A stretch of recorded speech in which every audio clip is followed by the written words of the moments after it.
Assalamualaikum warahmatullahi wabarakatuh. Alhamdulillah, summa alhamdulillah.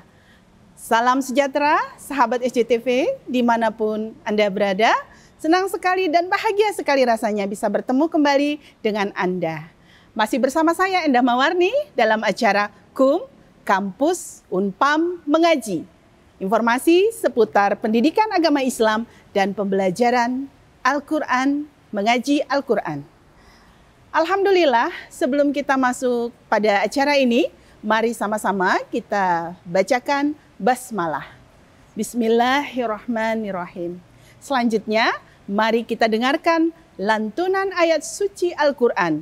Quran Surat Al-Mujadalah ayat 11 yang insya Allah akan dibawakan oleh Ananda Sukirman, mahasiswa semester akhir program studi akuntansi dengan Sari Tilawah Ananda Asmaul Husna, mahasiswi semester 1 Prodi PKN. Kepada keduanya, kami persilahkan. Assalamualaikum warahmatullahi wabarakatuh.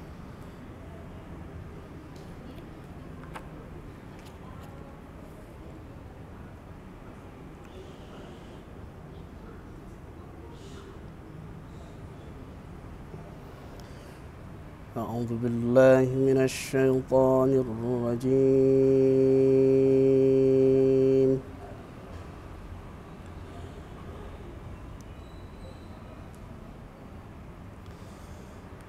Bismillahirrahmanirrahim.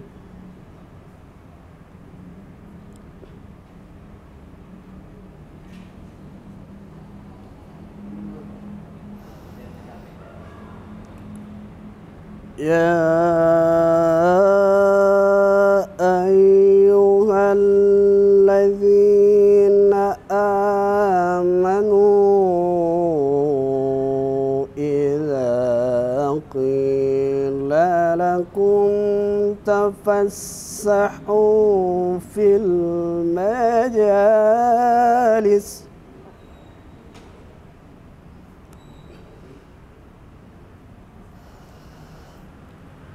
إذا قيل لكم تفسحوا في المجالس فافسحوا يفسح الله لكم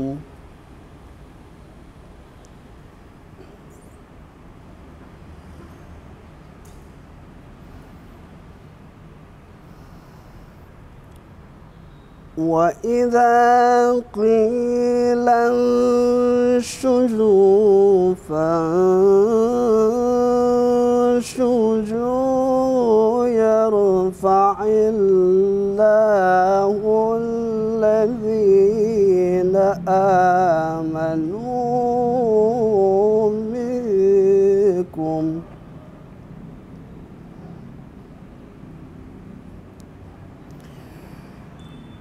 يرفع الله الذين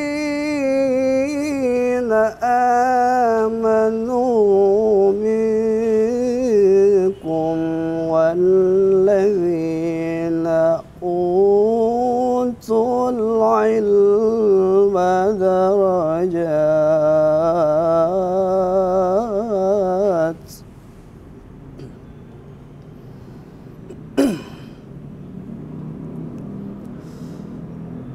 يرفع الله الذين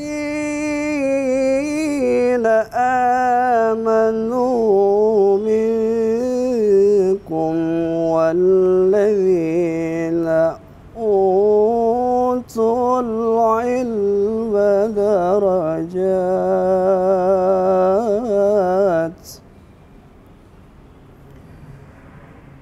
والله بما تعملون خبير.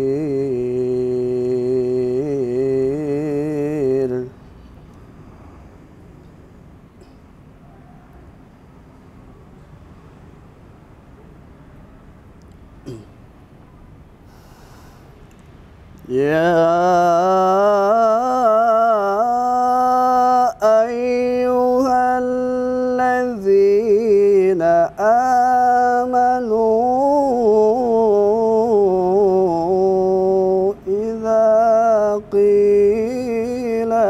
لكم تفسحوا في المجالس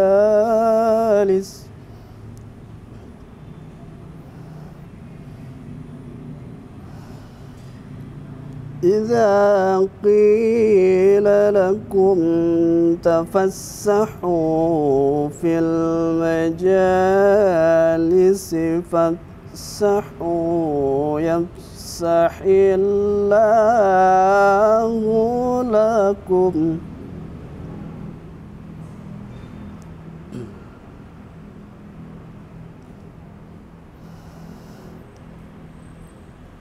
وإذا قيل انشزوا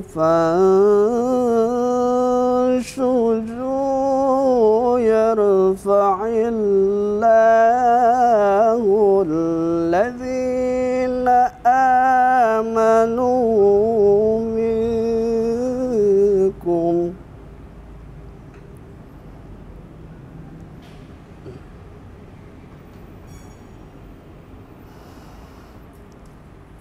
يرفع الله الذين آمنوا منكم والذين أوتوا العلم درجات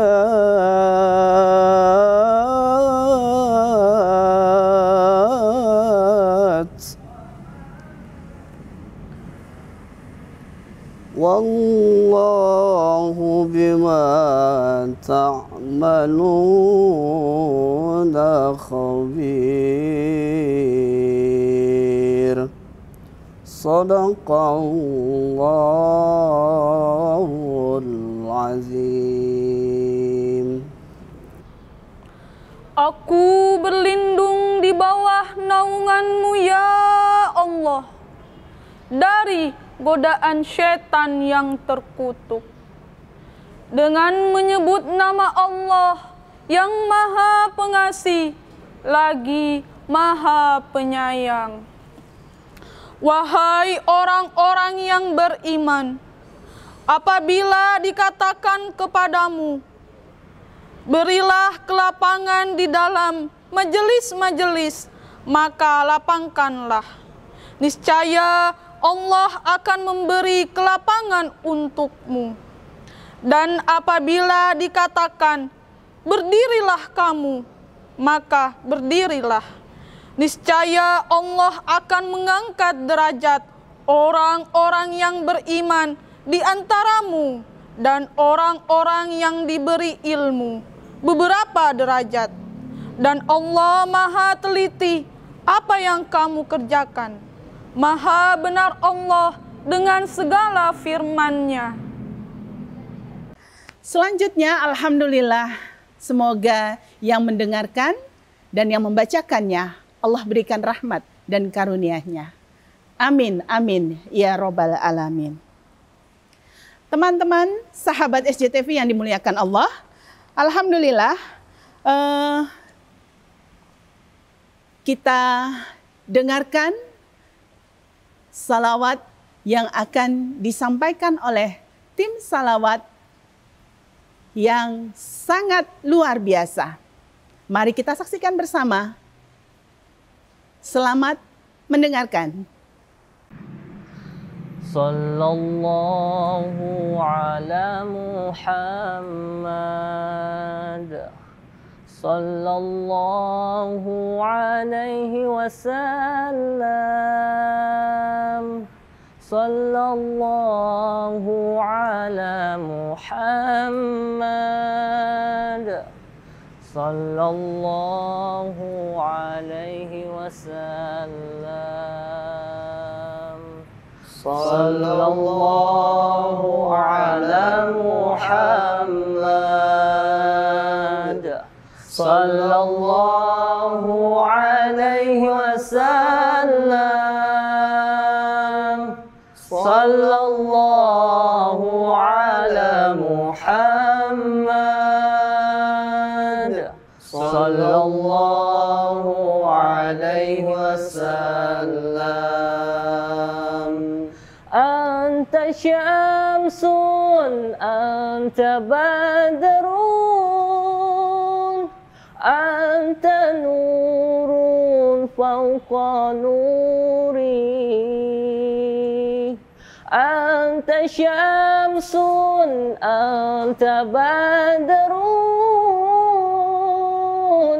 أنت نور فوق نوري أنت إكشير وظلي أنت مصباح الصدور صلى الله على محمد صلى الله عليه وسلم صلى الله على محمد صلى الله عليه وسلم.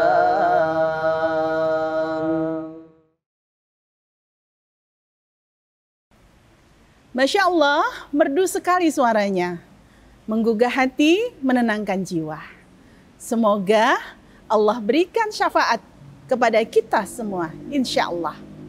Baik sahabat SCTV, bersama saya telah hadir dua narasumber yang luar biasa. Kita akan berkenalan terlebih dahulu dengan dua narasumber yang hari ini berkenan hadir pada acara Kampus Unpam Mengaji. Alhamdulillah telah hadir bersama kami ada Dr. Budi Mulya dan Bapak Dr. Budi Mulya dan Ibu Dr. Amalia. Alhamdulillah keduanya sudah ada di hadapan kita semua. Apa kabar Pak Budi Mulya? Khair, alhamdulillah. Alhamdulillah. Luar biasa ini ya. Hari ini kita narasumbernya dua dokter. Saya jadi deg-degan ini, Masya Allah. Ustadz Budi Mulya, semoga Allah selalu memberi kesehatan, kebaikan untukmu hingga saat ini. Saya membaca Ustadz Budi itu S1-nya di Sekolah Tinggi Agama Islam Yamisa, Soreang, Bandung. Iya. Betul ya Ustadz ya? Alhamdulillah. Kemudian S2 dan S3-nya di UIN Syarif Hidayatullah. Benar ya? Masya Allah. Sahabat SCTV, Ustadz Budi Mulya juga adalah seorang aktivis AKPAI, Asosiasi Guru Pendidikan Agama Islam. Juga sebagai salah satu guru di Sekolah Dasar Islam. Gitu ya Ustadz Budi? Alhamdulillah. Berapa putranya Ustadz Budi? Alhamdulillah masih 2. Alhamdulillah. Semoga bertambah terus untuk menjadi generasi insan kamil mulia. Insya Allah. Baik, sahabat SCTV, di samping saya sudah ada Ibu Dr. Amalia. Wow, luar biasa. Seperti mahasiswi semester 7. Alhamdulillah. Apa kabar Ustazah? Baik, alhamdulillah. Ustazah Dr. Amalia, MA. Beliau menyelesaikan pendidikan S1-nya di IAIN Pekalongan. Betul. Iya. S2-nya di UMJ, Universitas Muhammadiyah Jakarta, dan S3-nya di UIN Syarif Hidayatullah. Luar biasa, masih semangat menuntut ilmu ya, ilmu pengetahuan yang luar biasa. Baik, bagaimana kabarnya Ustazah? Alhamdulillah baik. Sahabat SCTV, beliau juga terkenal dengan pujangga cinta. Kira-kira kita minta beliau untuk membacakan sebait tentang syair yang beliau buat langsung. Kita dengarkan ya. Silakan Ustazah Amalia. Baik, alhamdulillah ini sedikit syair ya dari Sekolah Cinta. Ya, Sekolah Cinta. Ini tentang keindahan dunia. Memberi semilir cinta dari pancaran manusia. Pancaran lisan dari kebaikan pemikiran. Pancaran hati dari kebaikan ketetapan. Pancaran raga dari kebijakan kehidupan. Ikatan sempurna ilmu, iman, dan amal. Dan inilah kejayaan Islam. Masya Allah, Alhamdulillah. Pujangga Cinta, cerita tentang sekolah cinta. Masya Allah. Baik, Ustadz dan Ustazah, kita akan cerita tentang Islam dan ilmu pengetahuan.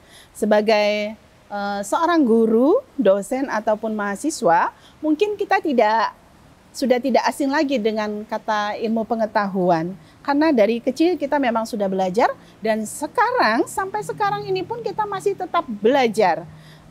Bagi kita, seorang muslim itu sebuah anugerah ketika kita semua bisa menuntut ilmu dan menggali banyak sekali ilmu hingga saat ini. Nah, baiklah Ustadz dan Ustazah, bolehkah sedikit saya bertanya menurut pendapat Ustadz Budi dan Ustazah Amalia, bagaimana sesungguhnya sumber dan klasifikasi ilmu pengetahuan, bagaimana juga pandangan Islam tentang ilmu dan kejayaan Islam ya dalam bidang ilmu pengetahuan, serta seperti apa fenomena ilmu di dalam Al-Quran. Ya, tapi mohon maaf dulu nih, jangan dijawab dulu. Nanti kita akan dengarkan lebih luas lagi, kita akan gali terus setelah yang akan lewat berikut ini. Baik pemirsa SCTV yang dirahmati Allah, jangan kemana-mana, kita akan kembali setelah yang satu ini. Monggo Ustazah, Ustaz, silakan diminum.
Kembali lagi bersama saya, Endah Mawarni, dalam acara KUM, Kampus Unpam Mengaji. Informasi yang berisi tentang pendidikan agama Islam, juga pembelajaran mengaji Al-Quran. Sahabat SCTV, kita akan lanjutkan pembicaraan kita dengan dua narasumber yang telah saya kenalkan terlebih dahulu tadi.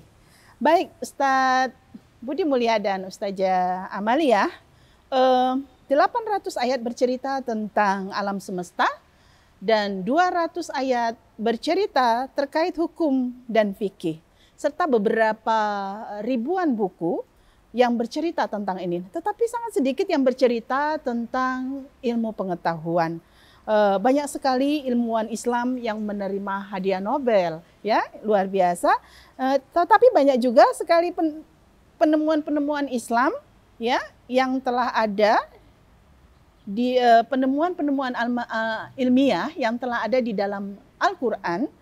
Hal ini menandakan bahwa Al-Quran mampu memberi isyarat-isyarat untuk menemukan atau memecahkan ilmu pengetahuan yang baru.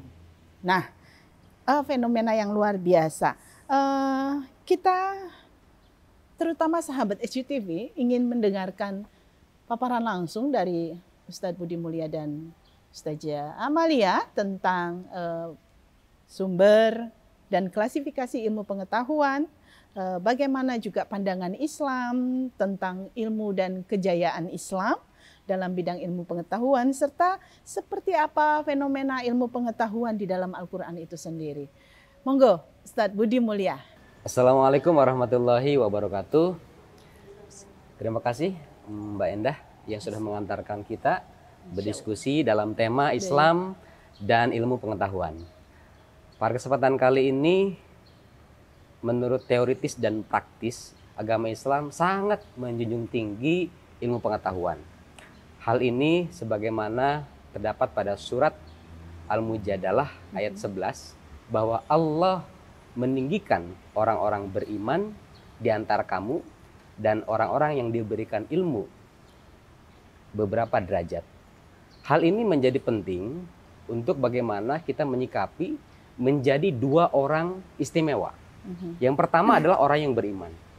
Orang yang beriman adalah orang yang mempercayai keberadaan Allah Subhanahu wa taala, Tuhan yang Maha Kuasa, percaya kepada malaikat, percaya kepada kitab, percaya kepada rasul, percaya kepada hari kiamat, dan percaya kepada ketentuan qada dan qadar. Nah, orang beriman ini merupakan orang-orang pilihan yang insya Allah akan masuk surga. Masya Allah. Dan yang kedua adalah orang yang berilmu. Orang yang berilmu adalah orang yang terus-menerus meluangkan waktu untuk selalu membaca, mengkaji untuk bagaimana mengupgrade dirinya untuk menjadi lebih baik.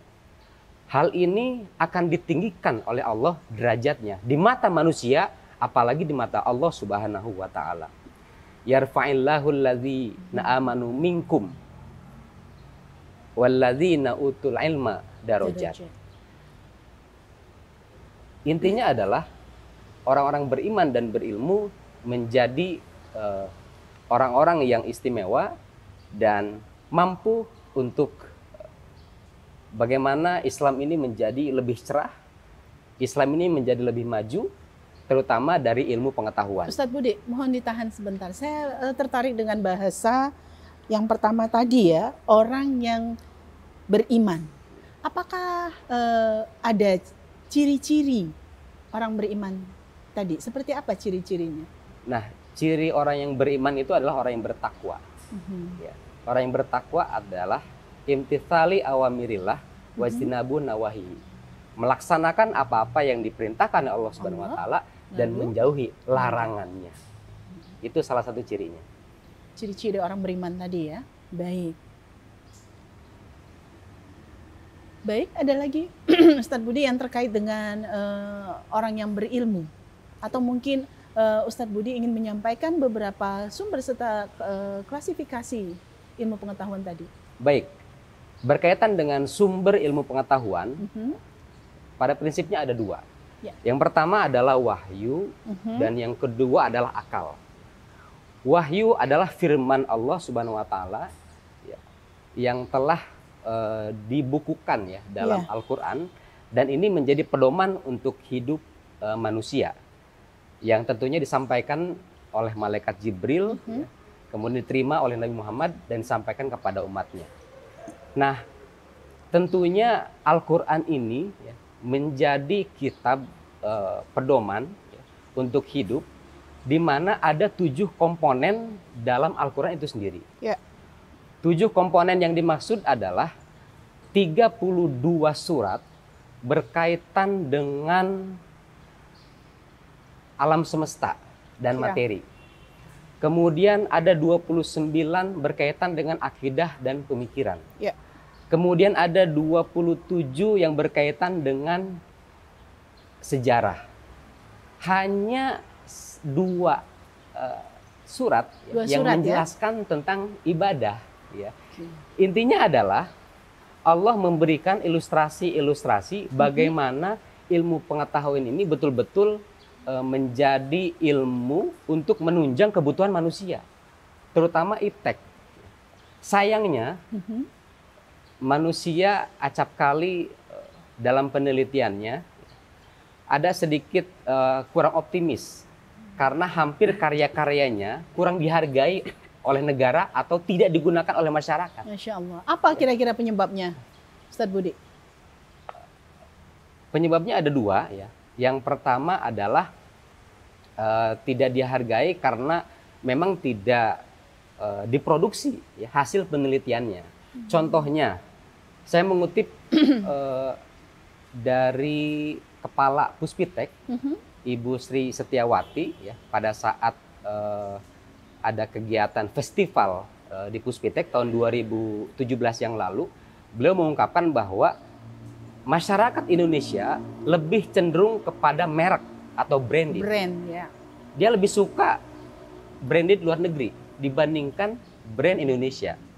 Contohnya pepaya yang sudah diteliti pakai rekayasa ilmiah, Ya. sehingga menjadi pepaya California yang saat ini dinikmati Bapak Ibu sekalian. Iya, iya. Tetapi ITB-nya hilang, yang ada California. Iya. Padahal bukan California, itu penelitian dari Institut Teknologi Bandung pada saat itu. Nah, kemudian nasib mobil SMK. Ya. Ya. Ini produk luar negeri. Ya.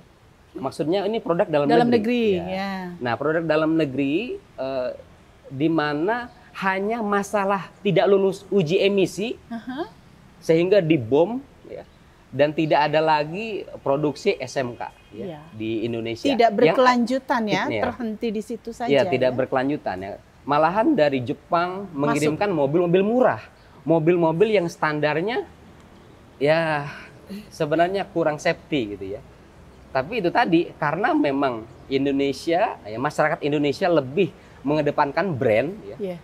Tentunya ini menjadi sebuah tantangan juga bagi kita untuk para peneliti ini lebih masif untuk bisa berinovasi, meneliti, terus meneliti ya untuk memenuhi kebutuhan hidup manusia secara umum. Baik, sahabat SJTV, perlu diketahui Ustadz Budi Mulia juga adalah seorang peneliti. Sangat menarik ketika beliau menceritakan tentang ilustrasi-ilustrasi tadi ya, tentang penelitian-penelitian dan beberapa hal yang masih tidak dihargai oleh negara sendiri. Kita akan kupas lagi. Ustadz Budi Mulia, lalu apa dampaknya Nah, yang dihasilkan? ini dampaknya menurut penelitian dari Pak Bambang ya, Pak Bambang Brojonegoro, ada yang tahu nggak? Beliau adalah Menristek BRIN ya, di mana beliau menyampaikan bahwa inovasi Indonesia itu tertinggal Masya Allah. ya dari kancah global ya. Hanya sanggup berada di posisi 85 Dari dari 129 negara. 85? Hanya 26%. Iya. Posisi 85 dari 129 29 negara. Jauh sekali. Jauh sekali ya. Hanya 26% ya inovasi nasional yang berstandar internasional. Nah, sedikit miris. Sebenarnya pemerintah sudah memberikan peluang-peluang untuk penelitian dosen gitu ya. Malahan ini menjadi sebuah kewajiban kita dosen ya. Dalam 1 tahun minimal 1 kali kita penelitian ya. Untuk Tridharma perguruan tinggi ya. Ini menjadi sebuah namanya kewajiban kita ya. Dan kita yakin ya, mudah-mudahan apa yang kita teliti selama ini itu dapat digunakan ya oleh masyarakat secara umum sehingga kebutuhan-kebutuhan masyarakat terpenuhi. Dan bagaimana caranya supaya masyarakat tidak over ya atau mungkin tidak minder ya dengan hasil karya anak bangsa sendiri. Seperti itu kira-kira. Baik, baik. Menarik sekali tadi Ustadz Budi Mulia ketika menyampaikan tentang beberapa penelitian. Saya kembali ke Ustazah Amalia, luar biasa. Mungkin Ustazah Amalia ingin menambahkan tadi apa yang disampaikan oleh Ustadz Budi. Silahkan. Oke. Bismillahirrahmanirrahim. Assalamualaikum warahmatullahi wabarakatuh. Waalaikumsalam. Waalaikumsalam warahmatullahi wabarakatuh. Asyhadu an la ilaha illallah wa asyhadu anna Muhammadar Rasulullah. Allahumma sholli ala sayyidina Muhammad. Sebagaimana kita tahu bahwa menuntut ilmu itu adalah wajib bagi umat Islam. Ya. Dalam sebuah qaul Syafi'i mengatakan man arada dunya fa alaihi bil ilmi wa man aradal akhiratu fa alaihi bil ilmi wa man aradahuma fa alaihi bil ilmi. Ketika kita hendak menginginkan dunia maka dengan ilmu, dan ketika kita hendak menginginkan akhirat maka dengan ilmu, dan ketika kita menginginkan dunia akhirat maka dengan ilmu. Nah, dari hal ini dilakukan oleh ulama-ulama kita, yaitu dengan memberikan dedikasi kehidupannya untuk mengkaji ilmu.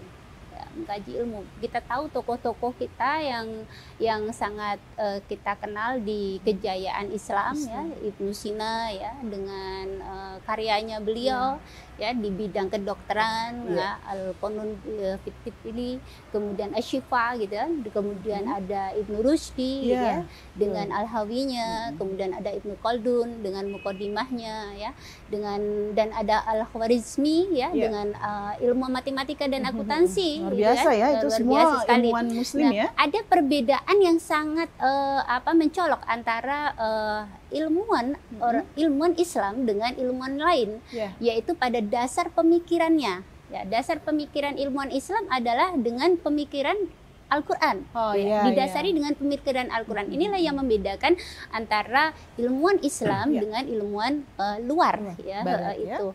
Nah, Al-Quran ini bukan ilmu pengetahuan, akan tetapi sebuah isyarat-isyarat yang menjelaskan ilmu pengetahuan itu sendiri. Di dalamnya sudah ada substansi untuk menuntut ilmu, gitu kan. Di situ ada ilmunya, kemudian ada objek dari kajian ilmunya, yaitu yang menjelaskan tentang materi dan non-materi, kemudian fenomena dan non-fenomena, kemudian menjelaskan juga tentang metode ilmu. Dalam kita memperoleh ilmu itu ada ilmu yang diperoleh secara usaha, itu kasbi, dan ilmu yang laduni yang semuanya itu bersumber dari Allah. Dan satu hal yang luar biasa dalam sebuah ilmu pengetahuan Islam dalam isyarat Al-Quran adalah bagaimana kita mendapatkan ilmu dan mengembangkan ilmu dengan satu tujuan, yaitu Allah. Itu kan berbeda sekali. Nah, inilah yang dikatakan bahwa sebuah ilmu pengetahuan itu seperti sebuah rumah di mana ini adalah dasarnya, itu pondasinya akidah, ya, akidah yang sebagai sebuah syarat berpikir apakah itu diterima atau tidak diterima dalam sebuah akidah itu. Kemudian ada syariahnya di situ, apakah itu ada halal dan haramnya yang bisa diterima atau tidak dalam sebuah pengembangan ilmu pengetahuan, dan juga ada jihad dan dakwah, di mana di situ ada akhlaknya, bagaimana kita mengembangkan sebuah kemanfaatan dalam sebuah ilmu. Tadi menarik apa yang disampaikan oleh Ustadz Budi tentang sebuah penemuan-penemuan yang memang banyak sekali sebetulnya dikembangkan oleh orang Islam, dan bahkan anak-anak Islam itu banyak sekali di Indonesia, Bunda. Akan tetapi ada sesuatu hal yang menurut saya berbeda pandangan, yaitu ketika tidak ada fasilitas yang bisa memberikan mereka untuk bisa terpancing, seperti ya, wadah gitu ya. Betul, legalitas. Seperti kita tahu ada seorang santri dari Aceh yang menemukan alat penghapus tato gitu ya. Itu kan juga ini, tapi tidak diapresiasi. Kemudian juga ada yang dari Sumatera itu juga penemuan tentang listrik yang dari pohon yang bisa memberikan cahaya ya di lingkungan mereka. Itu juga tidak terfasilitasi. Menurut saya ini adalah sebuah pengembangan ilmu pengetahuan yang memang perguruan tinggi atau pemerintah itu harus memberikan sebuah fasilitas dari mereka-mereka yang memiliki sebuah penelitian dan penemuan itu, Bunda. Menarik, Ustazah Amalia. Baik, Ustadz Budi Mulia dan Ustazah Amalia, banyak sekali yang kita bicarakan di sini tadi terkait sumber ilmu pengetahuan, fenomena yang terlihat di dalam Al-Quran ya, dan banyak sekali yang telah kita bahas. Baik, sahabat SCTV yang dirahmati Allah, luar biasa, banyak sekali ilmu yang kita dapati dari kedua narasumber ini.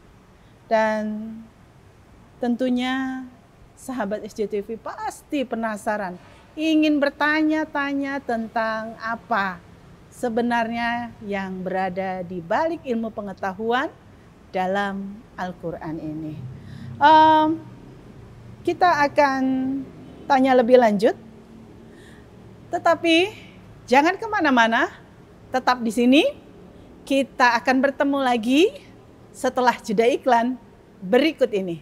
Tetap di KUM, Kampus Unpam Mengaji.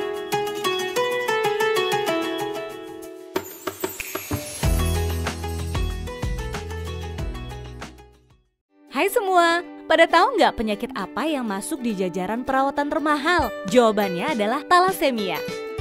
Talasemia adalah penyakit tidak menular yang berupa kelainan darah turunan, di mana usia darah merah lebih pendek dari normal. Jadi, sel darah merah mudah rusak dan penderita harus transfusi darah seumur hidup. Talasemia diturunkan kalau pembawa gen punya anak dengan sesama pembawa gen juga. Makanya, deteksi dini deh, biar tahu kita punya gen talasemia apa enggak.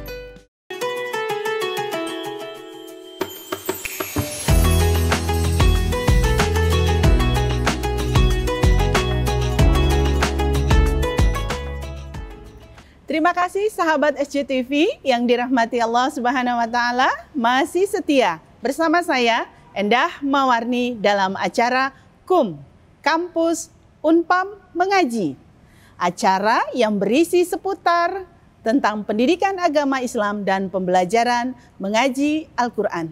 Baiklah, kita masih bersama dua narasumber hebat, ada Ustadz Dr. Budi Mulya bersama Ustazah Dr. Amalia. Yuk kita ikuti, kita simak pertanyaan-pertanyaan yang sudah masuk ke meja redaksi. Baik, yuk kita simak beberapa pertanyaan yang akan kita tanyakan kepada dua narasumber hebat. Ustadz Budi Mulya, menarik sekali tadi kita sudah membahas bersama Ustazah Amalia, mendengarkan pemaparan tentang sumber dan klasifikasi ilmu pengetahuan, pandangan Islam tentang ilmu dan kejayaan Islam, serta fenomena ilmu pengetahuan di dalam Al-Quran. Nah, saya ingin sekali bertanya kepada Ustadz Budi Mulya terkait penjelasan seputar Islam dan ilmu pengetahuan. Semoga berkenan ini Ustadz Budi. Pertama saya ingin mengatakan tadi sudah dijelaskan sama Ustadz Budi tentang seputar sumber dan klasifikasi ilmu pengetahuan. Kalau boleh dijelaskan sebenarnya bagaimana asal muasal adanya ilmu pengetahuan dan bagaimana ilmu pengetahuan bisa berkembang dari waktu ke waktu dimanapun kita berada. Monggo Ustadz Budi. Baik, terima kasih Bu Endah Mawarni. Pada kesempatan kali ini tentunya ketika kita berbicara ilmu pengetahuan, tidak ujug-ujug ya. Tidak ujug-ujug lahir begitu saja sebuah teori, karena sebuah teori patut dipertanggungjawabkan. Pertama adalah pada proses pengujian terlebih dahulu. Pengujian dilakukan secara cermat, setelah itu dibuktikan dengan teliti ya, sehingga menghasilkan sebuah teori, dan teori itu akan menjadi landasan hukum karena akan digunakan oleh masyarakat secara umum. Dengan demikian ilmu pengetahuan lahir dari sebuah proses ya. Proses ini terbentuk melalui kebutuhan-kebutuhan manusia yang setiap hari, minggu, bulan, tahun berubah-berubah. Manusia pada dasarnya menginginkan hidup sejahtera. Manusia menginginkan sebuah kehidupan yang bisa dikatakan lebih mudah. Manusia menginginkan kehidupan yang efisien, yang efektif, yang hemat waktu. Sehingga butuh dilakukan pengkajian-pengkajian terkait dengan penelitian atau teori-teori yang berkaitan dengan kebutuhan manusia itu sendiri. Sehingga kebutuhan manusia merangkak naik ya, pada pola-pola yang mungkin saat ini ada yang menganggap kebutuhan bersandar pada dunia atau hedonis. Ya. Nah, terkadang manusia menginginkan sebuah kehidupan yang lebih baik dari waktu ke waktu. Pasti. Ya. Dan ini menjadi sebuah tujuan hidup manusia. Berumah megah, bermobil mewah, itu tujuan banyak manusia. Itu salah satu syair dari Rhoma Irama. Baik. Tapi saya ingin bertanya kepada Ustazah Amalia tentang pandangan Islam tentang ilmu pengetahuan. Sebagai umat Islam, saya ingin bertanya, kira-kira ilmu apa sajakah yang harus kita cari atau kita miliki. Dan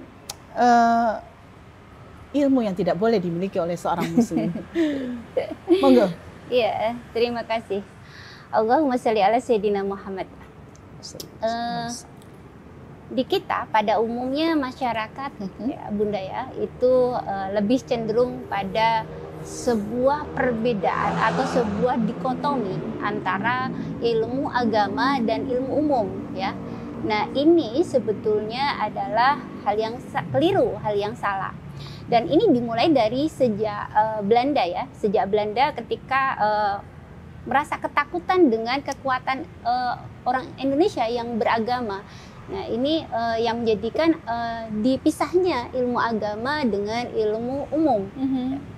Tapi dalam konsep Islam sendiri ini tidak demikian halnya. Jadi kalau menurut Imam Al-Ghazali itu menjelaskan bahwa ilmu itu terbagi menjadi dua, yaitu ilmu dengan fardu kifayah dan ilmu dengan fardu ain. Nah, ketika ilmu dengan fardu kifayah, apabila salah seorang sudah belajar atau mempelajarinya, maka gugurlah orang lain gitu, dan itu sudah selesai. Dan ada satu ilmu, yaitu ilmu fardu ain itu yang wajib dan harus mau tidak mau harus dilakukan oleh orang Islam, yaitu yang kita pahami adalah ilmu yang menjadikan ibadah itu sah gitu kan. Ya, jadi ilmu yang menjadikan ibadah itu saya ilmu fikih dengan ruang lingkup ya rukun Islam ya, dari syahadat, sholat ya, puasa, zakat, haji gitu kan. Dan kemudian ilmu muamalah yang terkait dengan interaksi antar sesama manusia, di situ ada jual beli, sewa menyewa, dan ini hablum minallah wal hablum minan nas gitu kan. Nah, kemudian yang kedua adalah ilmu yang terkait dengan akidah. Nah, ini kan sangat penting juga itu ya, dimana jangan sampai umat Islam itu sampai terjadi akidah-akidah yang sesat atau keliru. Kemudian yang ketiga adalah ilmu yang terkait dengan akhlak. Ya, kita karena batin itu jangan sampai kena sebuah penyakit dengki, hasud, iri gitu kan. Nah, karena dalam sebuah ibadah itu bukan terkait pada sebuah amal saja, akan tetapi pada sebuah batin gitu ya. Jadi kalau dalam konsep iman, al-amalu al-qaulu bil lisan wa tasdiqu bil janan wal amalu bil arkan. Jadi dari lisannya, kemudian dari ketetapan hatinya, kemudian dari sebuah amaliyahnya itu yang harus dilakukan. Nah, konsep dari fardu ain inilah yang harus dilakukan oleh kita sebagai orang Islam dan bahkan di lingkup keluarga. Karena anak-anak kecil itu yang sebelum akil balik di usia 15 tahun ke bawah, dia harus sudah dibekali ilmu yang fardu ain itu gitu. Karena ketika setelah dia akil balik, sudah balik ya, dia sudah terkenai hukum pahala dan dosa. Nah, ini yang harus dilakukan oleh orang tua dalam lingkup sebuah ilmu pengetahuan yang diajarkan kepada anak-anaknya untuk bisa memahamkan bahwa ini ada ilmu fardu ain yang mereka harus melakukan, mereka harus paham tentang ilmu-ilmu tersebut sebelum mereka masuk kepada ilmu-ilmu yang lain. Nah, ini yang menjadi perbedaan dasar yang tadi saya di awal itu kemukakan bahwa dasar dari sebuah pemikiran, dari sebuah seseorang harus melakukan sebuah mencari ilmu itu adalah Al-Quran itu. Nah, di situ sudah ada konsep ibadahnya, konsep akidah, konsep akhlak yang dimana kita bisa menjadikan ilmu itu adalah sebuah pancaran. Jadi pancaran pada sebuah ucapan seseorang muslim itu pasti akan keluar adalah kalimat-kalimat yang sesuai dengan hukum-hukum Allah. Apabila itu terpancar pada hatinya, maka refleksi tindakannya pun adalah sesuai dengan hukum-hukum Allah. Dan apabila dilakukan secara amaliyah, raganya pun sesuai dengan hukum Allah. Nah, inilah yang dikatakan bahwa ilmu fardu ain itu ya tidak bisa dipisahkan seperti yang sekarang pada masyarakat, yaitu dipisahkan ilmu agama dengan ilmu umum. Karena sebetulnya ilmu agama ini menjadi sebuah kewajiban dan ilmu umum adalah sebuah fardu kifayah yang itu menjadi sebuah bangunan ya utuh ketika itu menjadi sebuah prestasi bagi seorang anak gitu, termasuk untuk generasi Islam itu sendiri. Berarti begitu pentingnya ilmu ya, terutama di dalam lingkup keluarga kecil kita. Betul. Gitu ya. Ada ayah, ibu, kakak dan adik. Masya Allah. Ustazah Amalia, terkait tentang 3 ilmu yang wajib dipelajari orang muslim tadi, yang pertama tadi adalah ilmu yang menjadikan ibadah itu sah, Iya. kemudian yang kedua itu ilmu yang terkait dengan akidah, dan yang ketiga adalah ilmu yang terkait dengan akhlak. Betul. Bercerita tentang akhlak generasi kita ya Iya. ini berarti harus pakai ilmu gitu ya Ustazah Iya, Amalia betul. ya. Masya Allah. Dalam hadis Bukhari itu sudah dijelaskan ya bahwa sesuatu perbuatan itu harus dengan ilmu ya, harus dengan ilmu gitu kan, untuk melakukan ucapan dan perbuatan atau aktivitas itu harus denganlah ilmu gitu ya. Dan dicontohkan oleh orang tuanya kalau dalam lingkup keluarga ya, Betul, jika iya. seperti apa anaknya, lihat orang tuanya ketika mendedikasikan waktunya untuk memberikan manfaat ilmu kepada Iya. anak-anak. Dan capaian dari sebuah ilmu adalah bil hikmah. Ya, ketika luar biasa. seseorang itu sudah memiliki ilmu, maka dia akan melakukan sebuah amaliyah yang baik, dan itu capaian adalah bil hikmah. Ada sebuah faedah yang secara langsung itu dimiliki oleh seseorang itu, baik itu orang lain. Jadi kita adalah cahaya bagi orang lain adalah cahaya bagi kita. Masya Itu Allah. adalah ilmu gitu. Kalau dikatakan sebuah rumah kita itu harus punya pondasi yang tadi kita Iya, bilang bahwa akidah ini adalah pondasi kita. Dasar pemikiran kita itu adalah Al-Qur'an di Iya, situ. iya. Ada substansi ilmu di situ, ada hukum-hukum di situ, boleh diterima dan tidak boleh diterima. Ada syariahnya di situ, ada halal atau haramnya gitu satu itu. Kemudian ada akidah dan akhlak tadi, ada jihad dan dakwah tadi ya, itu akhlak. Bagaimana seseorang itu ketika memiliki ilmu, dia akan menggunakan ilmunya sesuai dengan hukum Allah.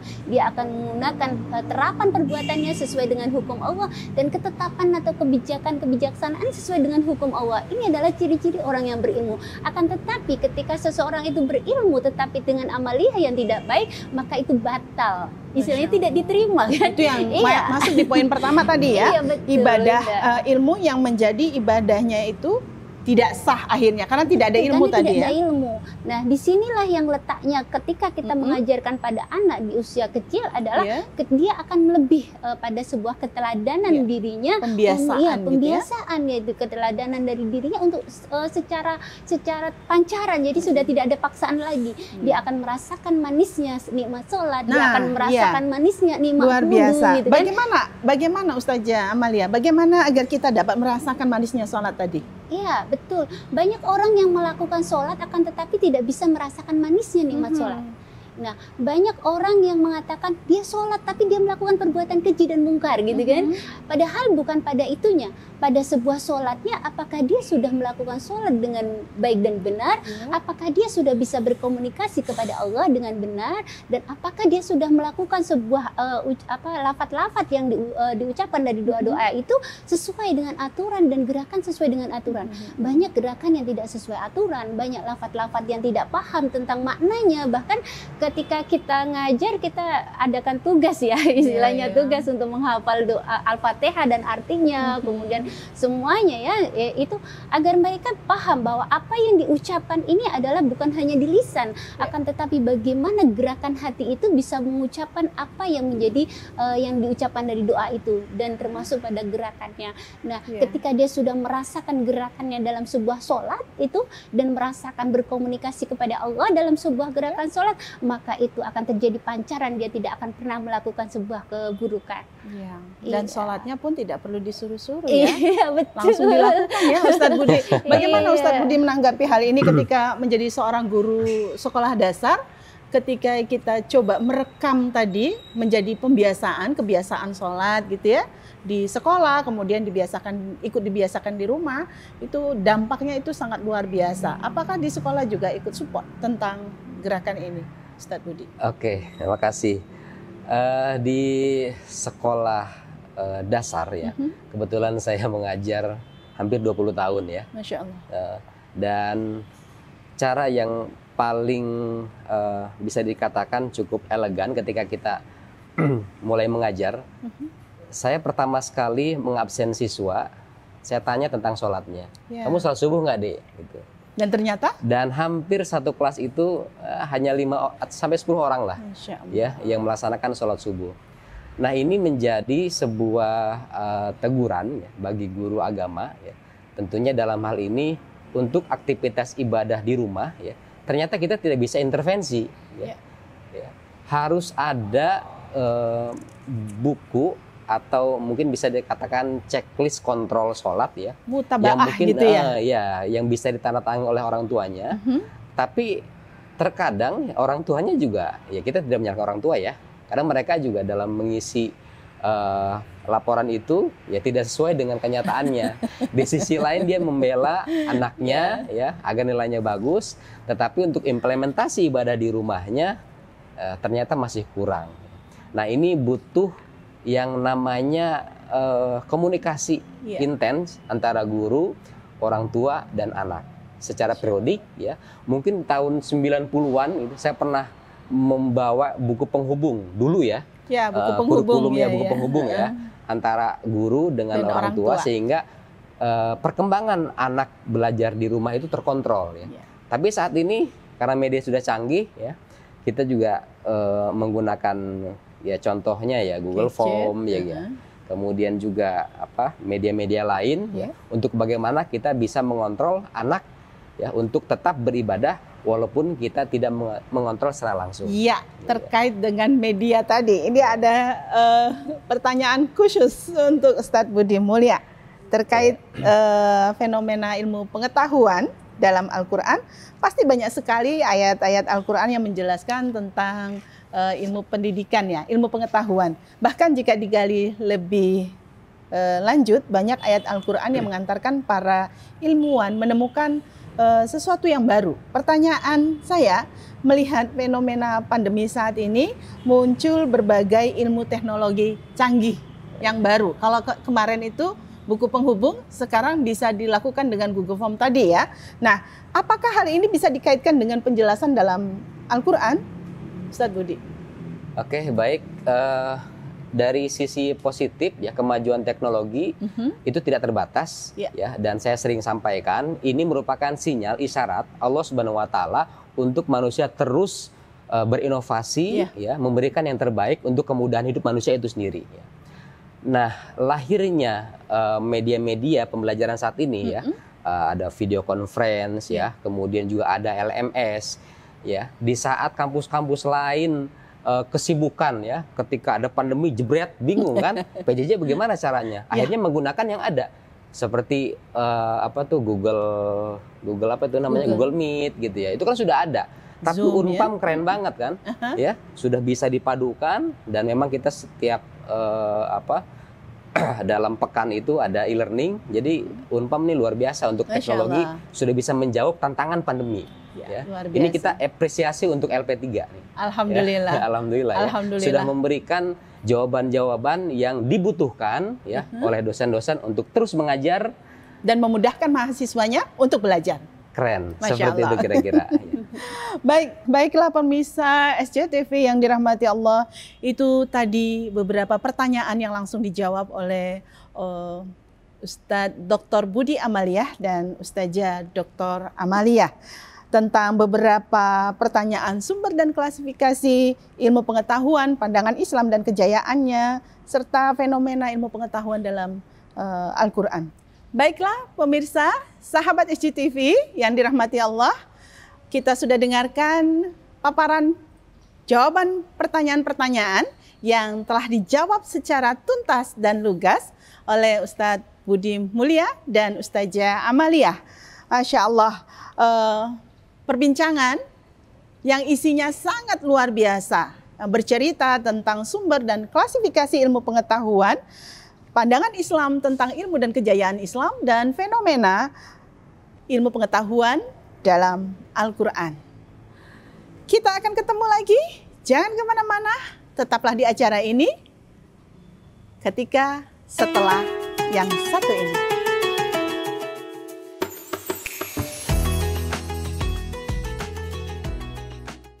Ibu pergi dulu ya. Arisan sih emang seru, walaupun sudah divaksinasi, tapi resiko berkerumunnya itu loh. Benar, hindari kerumunan. Ingat protokol kesehatan. Ayah nggak pakai masker. Ayah kan udah divaksinasi. Walaupun sudah divaksinasi, protokol kesehatan tetap kudu dilaksanakan. Benar, tetap pakai masker. Ikuti protokol kesehatan. Cuci tangan dulu. Kakak kan sudah divaksinasi. Tapi protokol kesehatan tetap kudu dilakukan. Sudah vaksinasi, protokol kesehatan harus tetap dilaksanakan. Tetap disiplin dengan protokol kesehatan 5M.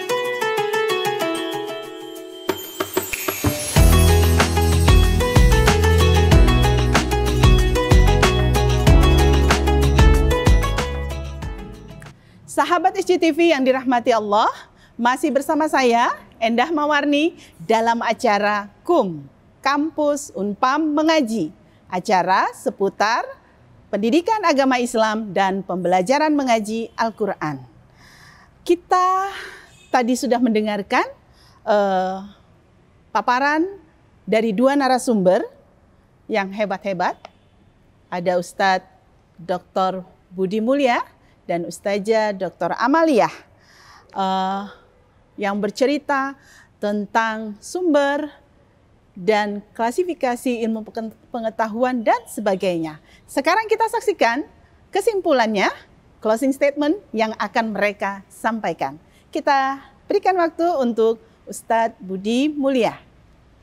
Monggo. Ilmu pengetahuan merupakan sumber terbaik bagi kesejahteraan hidup manusia. Oleh sebab itu, teruslah belajar, dan berinovasi untuk menjadikan hidup kita lebih baik. Cukup? Baik, terima kasih Ustadz Budi Mulya. Berikutnya kita akan dengarkan sahabat SCTV closing statement yang akan disampaikan oleh Ustazah Dr. Amalia. Monggo Ustazah. Terima kasih Bunda. Allahumma sholli ala sayyidina Muhammad. Kejayaan Islam itu bukan pada masa lalu, akan tetapi bagaimana kejayaan Islam ini bisa kita juga raih pada saat sekarang dan masa depan gitu. Nah, kita harus masuk kepada sebuah fondasi yang dimulai dari keluarga untuk bisa menciptakan nilai dan norma dari akidah syariah dan akhlak pada generasi-generasi ke depan ini. Dan ini adalah tugas kita bersama untuk bisa menjadikan kejayaan ilmu pengetahuan di dunia Islam ya. Dan satu hal yang terpenting adalah penuhi hati dengan cinta hingga tak ada tempat untuk benci. Masya Allah. Terima kasih. Luar biasa, alhamdulillah. Terima kasih. Terima kasih Ustadz Dr. Budi Mulya dan juga terima kasih Ustazah Dr. Amalia MA karena sudah bersedia hadir dan meluangkan waktu untuk berbagi ilmu bersama kita di sini untuk teman-teman sahabat SCTV yang dimanapun berada. Semoga dua narasumber hebat kita, Ustadz Budi Mulya dan Ustazah Amalia, senantiasa diberikan kesehatan dan keberkahan ilmunya di setiap kegiatannya. Baiklah, sahabat SCTV yang dirahmati Allah, demikianlah acara KUM hari ini. Semoga informasi yang kami sampaikan, yang kami berikan dapat bermanfaat untuk kita semua dan senantiasa mendapatkan ridho dan keberkahan dari Allah Subhanahu wa Ta'ala. Sahabat SCTV yang berbahagia, jangan lupa untuk terus saksikan program kesayangan kita semua KUM, Kampus Unpam Mengaji, di episode berikutnya dengan tema yang insya Allah lebih menarik lagi dan dengan narasumber yang tak kalah hebatnya di waktu yang berbeda. Sebelum kita tutup acara ini, mari kita membaca doa kafaratul majelis. Subhanakallahumma wa bihamdika asyhadu an la ilaha illa anta astaghfiruka wa atubu ilaih. Akhir kata, saya Endah Mawarni pamit undur diri. Mohon maaf atas segala kehilafan. Terima kasih juga atas segala perhatiannya. Sampai jumpa. Wabillahi taufik wal hidayah. Wassalamualaikum warahmatullahi wabarakatuh. SCTV berbagi untuk negeri. Assalamualaikum warahmatullahi wabarakatuh.